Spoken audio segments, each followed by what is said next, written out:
¿Qué pedo?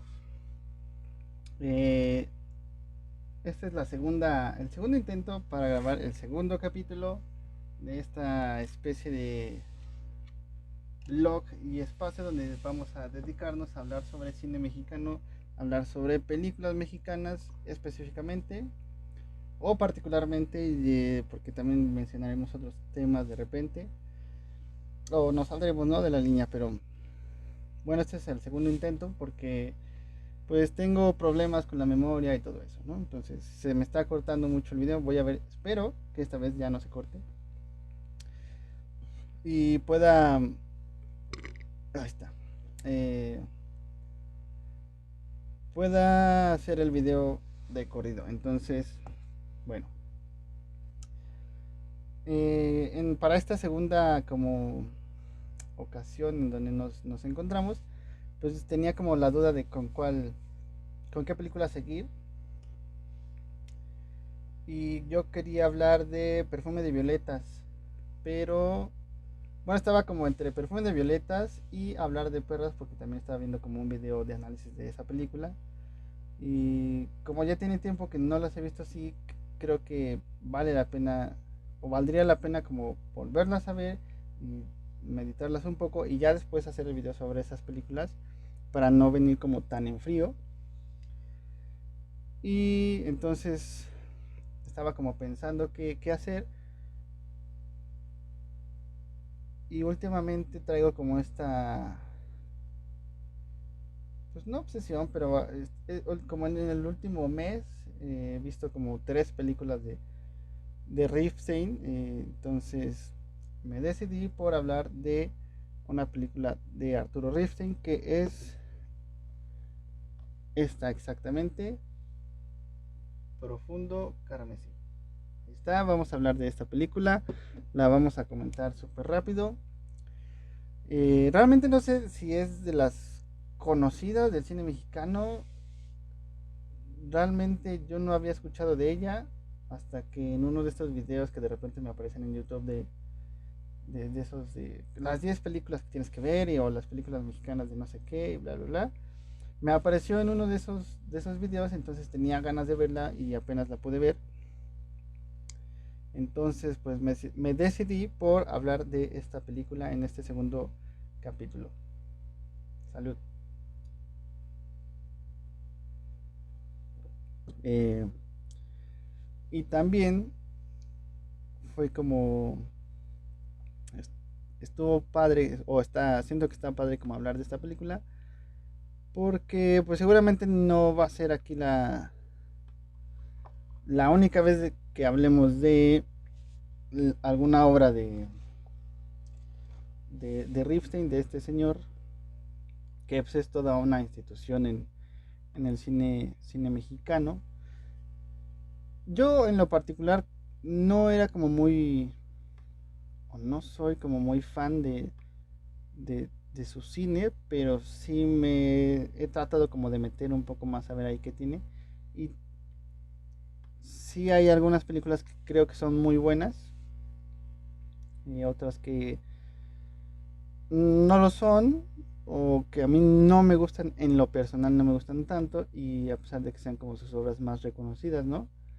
Como pues, el Castillo de la Pureza o El Lugar Sin Límites, que se les suele recordar como por ese tipo de películas. Entonces cuando mencionan a Ripstein es como, pues esas dos son como sus hitos, ¿no?, en el cine. Eh, en lo particular a mí casi no me gustan tanto esas películas, pero sí tiene otras que son, creo, muy buenas. Esta es una de ellas, ¿no? Profundo Carmesí me pareció una gran película. Antes de entrar un poquito como a hablar de la película como tal, a lo mejor estaría chido pues hablar de su obra, de su formación, pues sí, de su trayectoria. Digo, este señor era una persona. En principio es hijo de otro productor, ¿no? Que se llama. Ay, se me fue el nombre. Alfredo Ripstein. Se llama Alfredo Ripstein y por lo tanto, pues eh, Arturo se crió en los sets. Él comenta que iba a trabajar o iba al trabajo de su papá y que se la pasaba en los sets y preguntando cosas de cómo funciona esta cámara, cómo hacer esto. Entonces él se formó así, entonces fue muy práctica su formación y tuvo contacto con pues lo que podríamos llamar ya la alta mmm, las altas personalidades de la cultura mexicana o latinoamericana, ¿no? Por ejemplo, para su primer película le hace el argumento y le escribe el guión García Márquez, ¿no? Que también, bueno, si no se sabían, pues García Márquez también trabajaba como haciendo guiones, ¿no? Para películas. Conoció a Luis Espota, conoció a Luis Buñuel, a este otro señor que siempre se me olvida su nombre, el de La Región Más Transparente, Fuentes, Carlos Fuentes. A José Revueltas le dio clases, o sea, José Revueltas le dio clases a Arturo Ripstein, no al revés. Pero, o sea, trae como toda una influencia impresionante de lo que era, pues de las personas, o sea, es increíble, ¿no? Como tener todo ese panorama, ¿no? Que puedes absorber el conocimiento de ahí. Entonces, pues es un hombre muy culto, ¿no?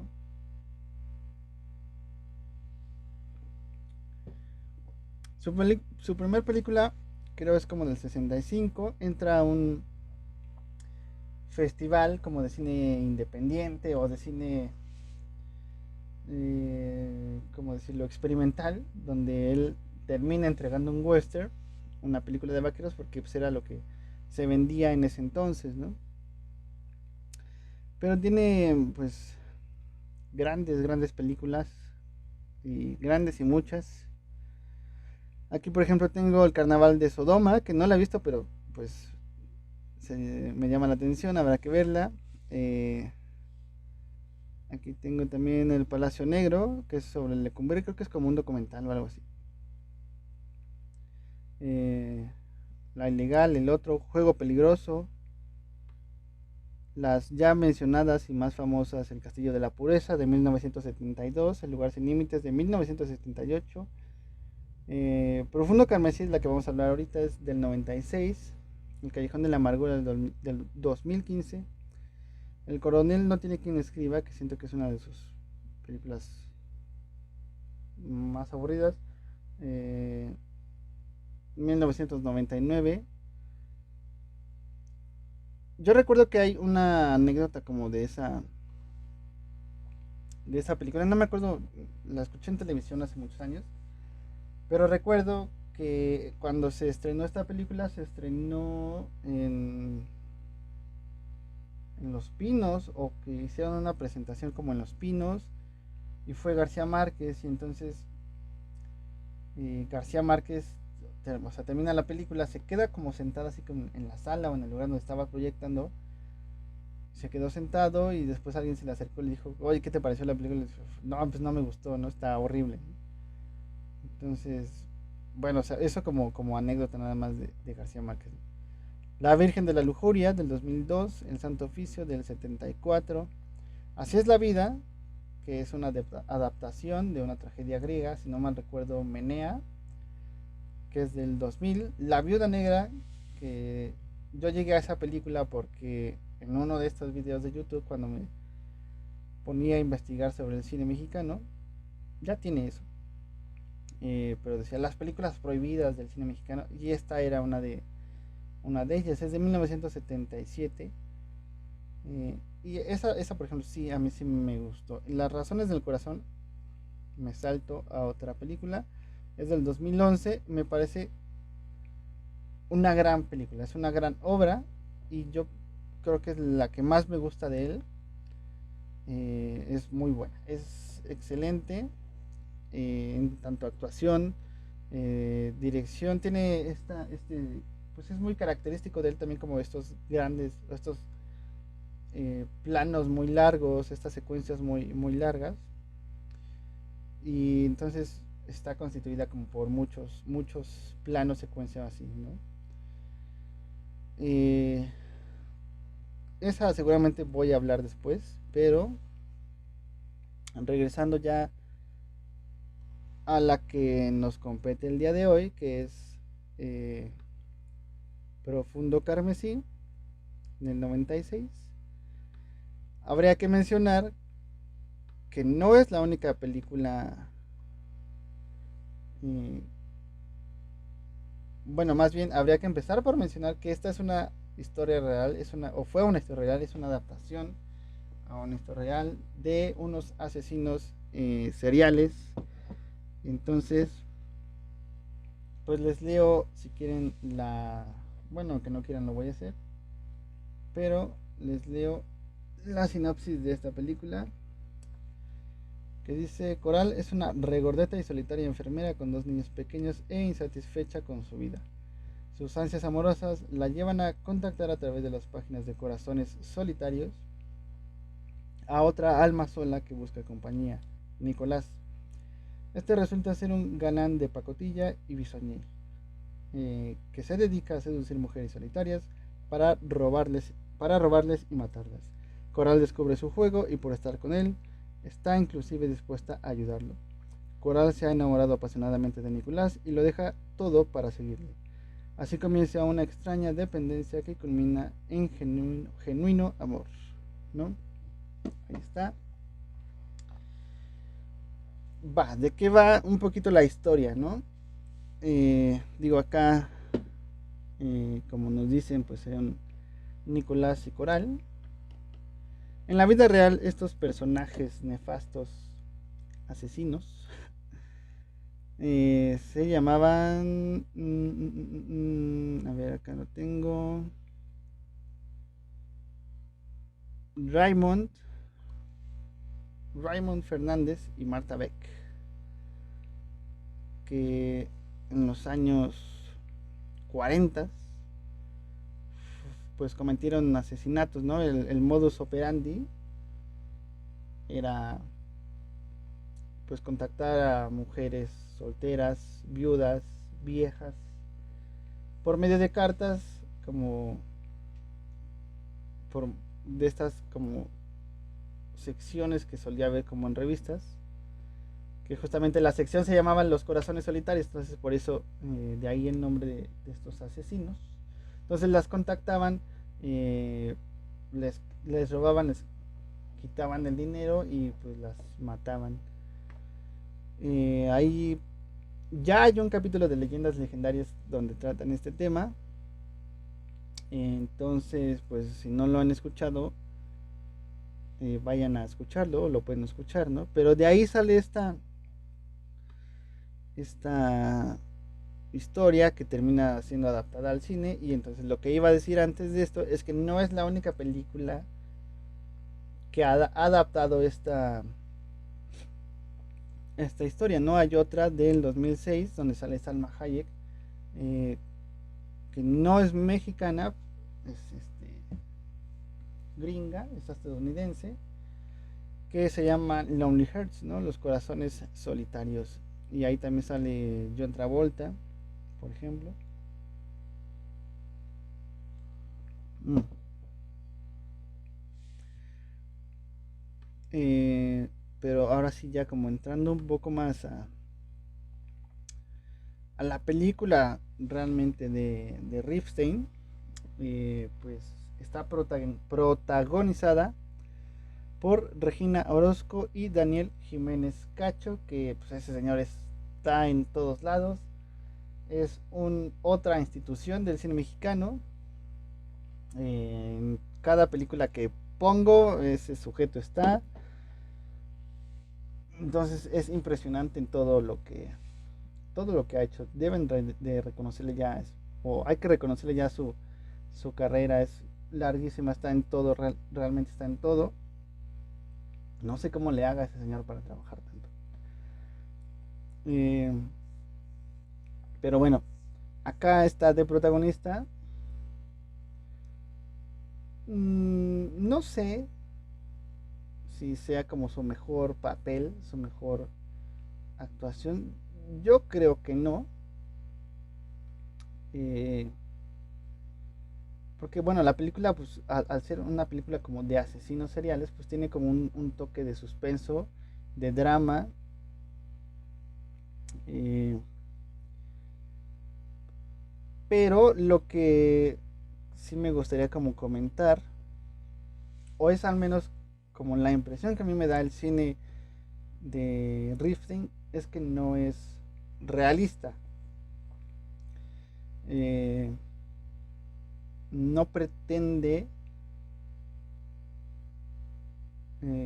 pues sí, ¿no? Como la... Solo pretende una especie de verosimilitud, no algo como... O sea, no es un drama desgarrador. A pesar de que sí está bien actuado, o sea, me parece que el tono de la película pues lo lleva como a no... o como que lo limita en algunos aspectos de su actuación. Es lo que yo siento, ¿no? Por otro lado, Regina Orozco, que es la mujer, ¿no? La mujer protagonista de esta película, me parece muy, muy buena. Es así. Digo, como regresando un poco al tono de la película, no, siempre me da esa sensación, ¿no? De que este tipo de películas o este tipo de cine, el cine de Rifkin no es realista, tiene como un toque como de surreal, como de ensoñanza, ¿no? Al, de hecho existe como el mito de que él era un asistente o era asistente de Luis Buñuel, entonces yo cuando escuchaba eso, bueno, como que les daba, pues con razón, tiene como ese tono en sus películas, pero ya después él dijo que no es cierto, que sí lo conoció, pero pues que no trabajó con él así como de primera mano. Pero sin embargo, pues sí me da como esa sensación, sobre todo también en Así es la vida, pues es como una especie de tocar lo real con el sueño y con lo subjetivo y con lo... ¿Cómo podríamos decirlo? Mm, sí, como llevarlo a un terreno individual, como una especie de solipsismo, ¿no? Es decir, yo estoy viendo como esto de esta manera y entonces lo estoy retratando así. O sea, a mí me da como ese tono. Va, entonces regreso como a Profundo Carmesí. Digo, la historia, pues se las cuento un poco, es esta historia de, como ya les decía, de estos dos personajes que acá pues les cambié los nombres, entonces es Coral y dijimos Nicolás, ¿no? Entonces Nicolás contacta,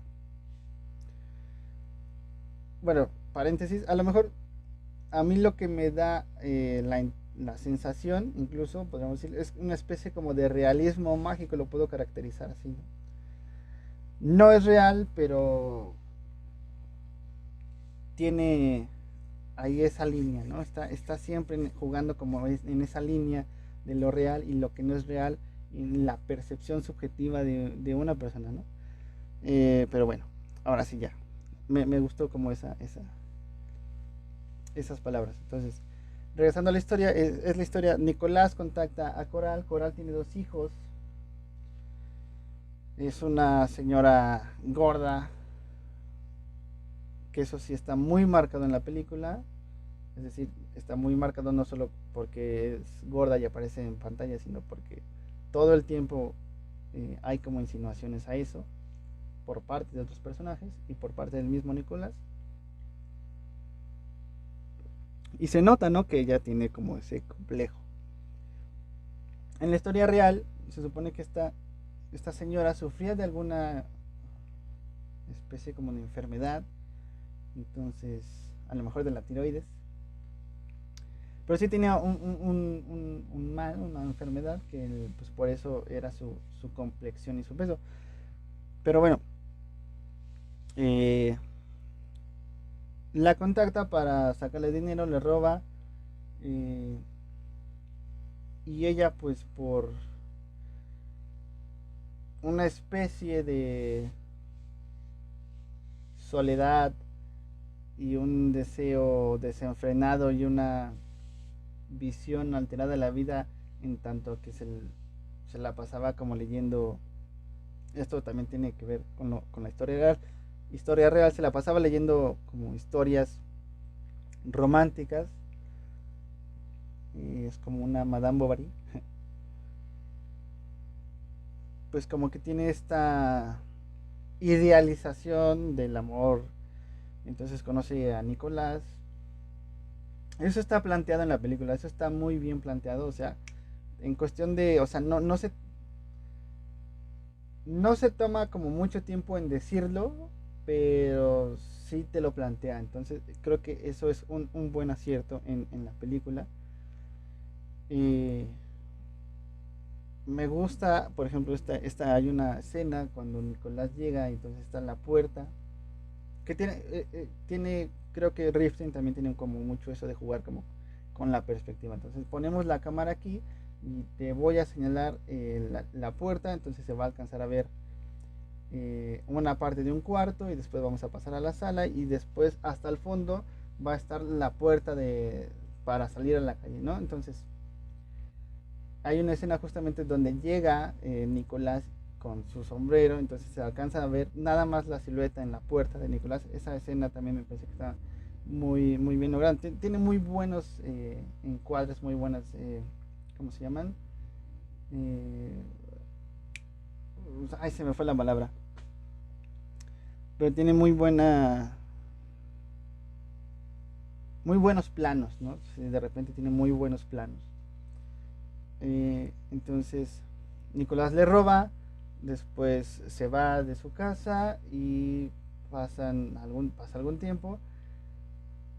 Y Coral llega con sus hijos, va a buscarlo, va a buscar a Nicolás a su casa, después de que le robó, pero llega con sus hijos y entonces se le reclama, dice, no, pues es que yo no puedo eh, aguantar a tus dos hijos y eso provoca que la mujer abandone a sus hijos. Y como eso sí pasó en la vida real, esta señora pues abandonó a sus hijos y pues le jura como el amor eterno, ¿no? Y dice, yo voy a hacer por ti lo que sea. Eh, es una relación completamente tóxica, ¿no? Como se le suele denominar ahora. Eh, entonces, en este primer eh, momento de la película, creo que también da como para analizarlo bastante, ¿no? O sea, o, o, o sea, son dos personas solas, son dos personas eh, solitarias, con ausencias muy fuertes, con problemas muy fuertes, eh, que a final de cuentas, pues, digo, los motivos psicológicos puede que sean un poco más complejos, pero pues que se dan la casualidad de que se juntan y entonces existe esta pregunta, ¿no? ¿Esto es una relación de amor? Seguramente no, es una relación de dependencia, pero digo acá en la sinopsis que dice, así comienza una extraña dependencia que culmina en genuino amor. Eso está interesante, ¿no? Porque a lo largo de la película, después de algunos devaneos y de algunos crímenes cometidos, pues al final de cuentas sí te da a entender que sí hay como una relación ahí sentimental muy fuerte, ¿no? Pero digo, amor seguramente no. Bueno, pero para continuar con la historia, eh, pues abandonan a sus hijos, entonces esta mujer le empieza a ayudar a cometer los crímenes a Nicolás, y vamos a ver, si no mal recuerdo, tres crímenes que también son como los mínimos requeridos para poderse considerar como asesino serial, ¿no? Eh, Hay una escena, y ahora tal vez se pueda expresar un poco más lo que quiero decir, que no es un cine real, no es un tono real lo que te da la película, porque hay unas escenas, toda una parte donde van a conquistar, o Nicolás va a conquistar a una mujer, pero se quedan de ver en un bar. Y entonces lo que tenemos es desierto. Desierto, ellos llegan en un carro al bar está como en medio de la nada y de repente se meten y la están esperando como por mucho rato, entonces hasta que la mujer llega, porque también tiene un marido y dice, pues es que no me podía escapar, pero ya pude venir. Y la mujer que llega, pues parece que está más dedicada a beber, a divertirse, que pues, realmente a conocer a Nicolás, ¿no? Que es al sujeto que había contactado. Y no le importa como de principio la mujer, porque, bueno, empiezan a decir que son hermanos, ¿no? Entonces como que no le presta mucha atención. Entonces allí también hay otro personaje, pues, pues solitario, ¿no? Es una viuda que ya tiene otro matrimonio. Entonces confluyen porque pues se topa como en estas cartas y al final la van a terminar matando, es decir, bueno, envenenando por los celos que Coral va, va a tener con las acciones que están llevando a cabo, que son simplemente insinuaciones. Pero entonces es una escena un poco extraña, ¿no? Porque de repente es un restaurante o un bar que está en medio de la nada y solo hay tres personas y entonces estamos como eh, bebiendo en el ambiente borrachesco y como que de repente hay unos cambios de luces y como que nos vamos a escenas mucho más oscuras. Entonces eso a mí me suele llevar a entender la película como desde esa onda un poco, pues sí, mágica o realismo mágico surrealista, ¿no? Entonces, eh,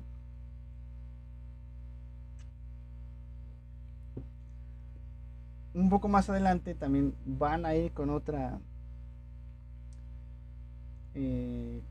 mujer y es un poco como la misma dinámica. Ellos llegan en carro y es una casa en medio del desierto donde vive una mujer con su hija y tienen un taller mecánico, pero no hay nada alrededor y de repente vemos unas escenas donde está Nicolás jugando con la hija de la señora y con la señora y hay unos tendederos, ¿no? Y no hay nada, entonces solo está la ropa como siendo movida por el aire. Entonces, eso es ese tipo de escenas como de ensoñación.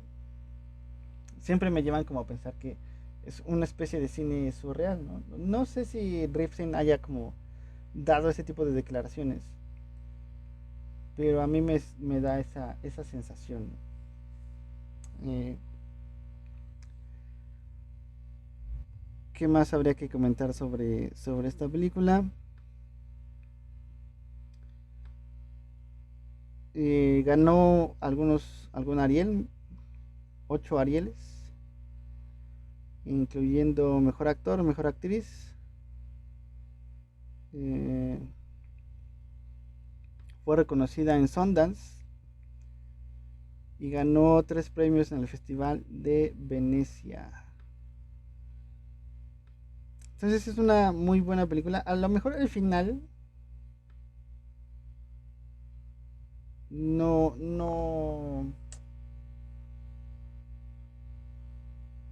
no es muy creíble para mí porque si quieren no les digo el final, pero siento que eso como que sale un poco de tono, pero creo que también podemos rescatar con el hecho de decir que pues no es una película que que va a tender a lo real, ¿no? Porque si fuera algo real, pues ese tipo de situación a lo mejor no se hubiera dado, porque pues, justamente no es como que lógico lo que hasta el final pasa eh, con estos dos, ¿no? En la vida real, esta pareja fue condenada a muerte y se les condenó a la silla eléctrica. Aquí hay una... eh, bueno, es que no se los digo porque a lo mejor querrán ver la película, pero lo que me pareció interesante es que hay una especie de adaptación de la sentencia a lo mexicano, ¿no? Entonces, digo, aparte, eh, estaría como interesante pensar si se está planteando en un contexto mexicano o no, porque seguramente no, y no hay como esos elementos que te están diciendo, ah, bueno, sí, esto está ocurriendo en México. En México, la historia real pues fue en Estados Unidos, y creo que tampoco hay elementos como para que te digan, no está en México, sino que está pasando en Estados Unidos.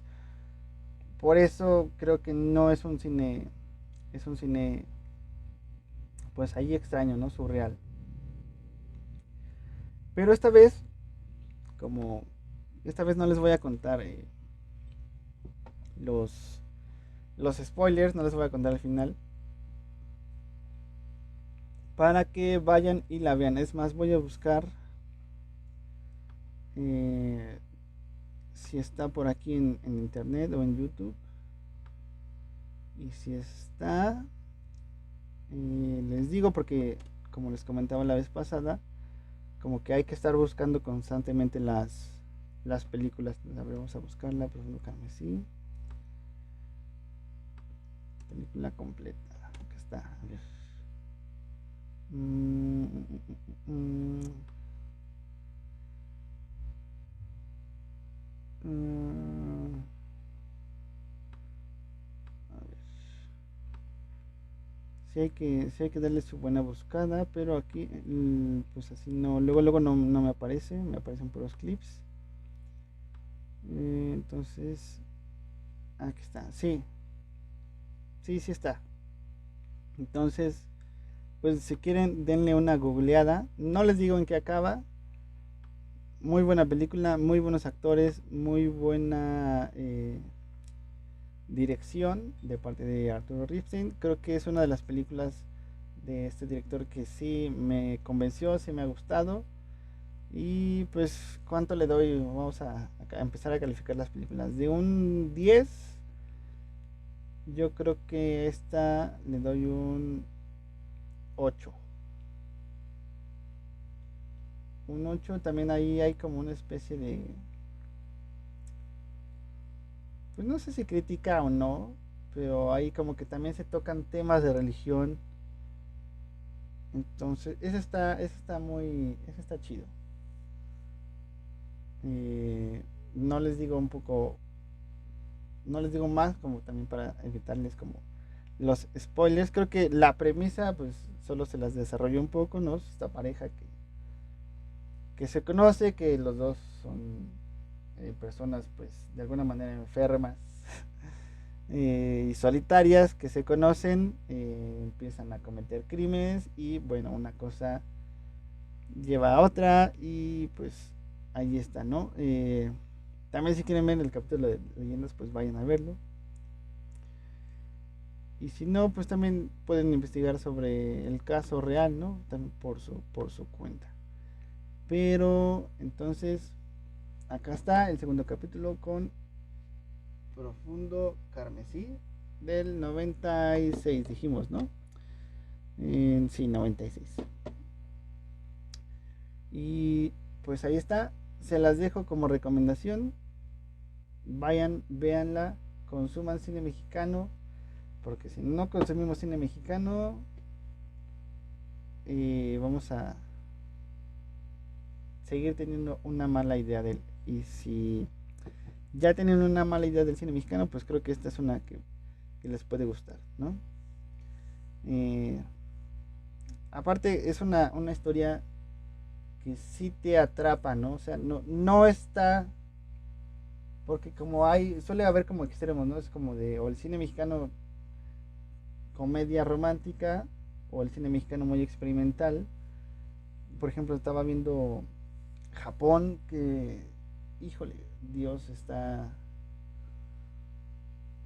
pues no es como para cualquier público, ¿no? Y a mí me aburrió y no la he terminado de ver porque pues, simplemente me aburrió. Entonces, no está ni en un extremo ni en otro. Creo que es una película disfrutable. La historia te atrapa. Espero que quieran saber en qué acaba. Y bueno, sin más, pues yo los dejo y nos vemos la próxima para ver de qué otra película mexicana vamos a hablar. Entonces, ahí está. Véanla.